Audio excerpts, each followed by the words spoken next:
US-Israeli strikes kill Iran's Supreme Leader Khamenei in massive Tehran assault. Just days after US and Iranian negotiators left Geneva claiming significant progress on a possible nuclear deal, the Middle East was shaken by one of the most dramatic military strikes in decades.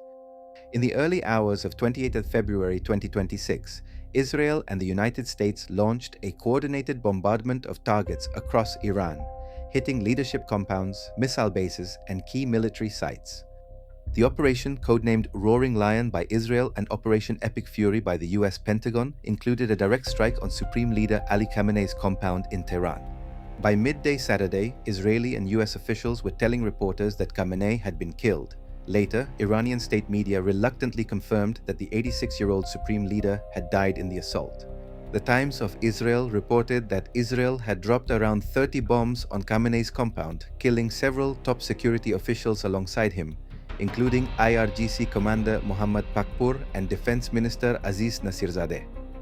US President Donald Trump hailed Khamenei as one of the most evil people in history and said strikes would continue uninterrupted until peace was secured. Israeli Prime Minister Benjamin Netanyahu called the attacks a turning point that could make true peace in the region possible. But for many Iranians, the operation felt less like a path to peace than an earthquake at the heart of their political system.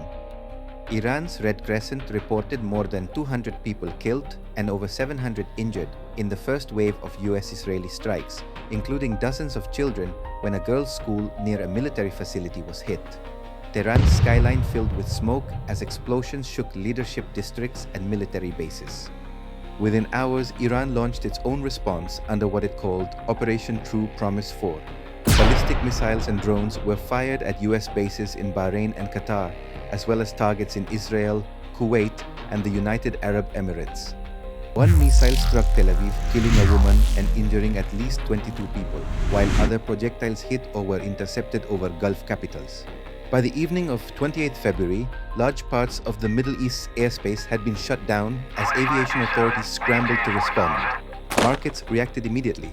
Gold prices surged to record highs, and analysts warned of turbulence for energy supplies and global shipping through the Strait of Hormuz. Diplomatic statements from Europe, Russia, and the UN called for urgent de-escalation, but offered few concrete steps.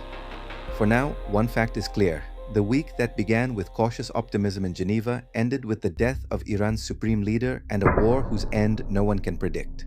Iranians marked 28 February with a mix of celebrations and mourning. In Washington and Jerusalem, leaders framed it as a necessary blow against terror. For millions of civilians across the region, it simply marked the night the sky caught fire.